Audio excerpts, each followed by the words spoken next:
میرے نبی اکرم صلی اللہ تعالی علیہ وآلہ وسلم نے فرمایا 4 چیزیں بدبختی کی علامت ہیں۔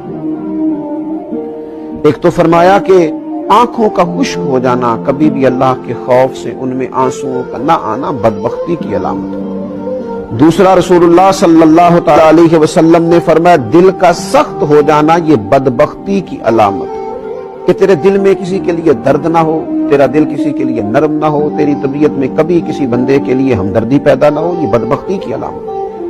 اور تیسرے نمبر پر نبی پاک صلی اللہ تعالی علیہ وسلم نے فرمایا دنیا کی ہرس میں لگ جانا، لالچ پیدا کر لینا، ہوس پیدا کر لینا، میں کیسے کو زیادہ سے زیادہ مال اکٹھا کر سکتا ہوں، یہ بدبختی کی علامت ہے۔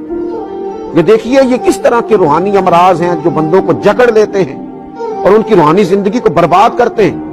چوتھے نمبر پر میرے نبی پاک صلی اللہ تعالی علیہ وآلہ وسلم نے فرمایا لمبی امیدیں وابستہ کرنا۔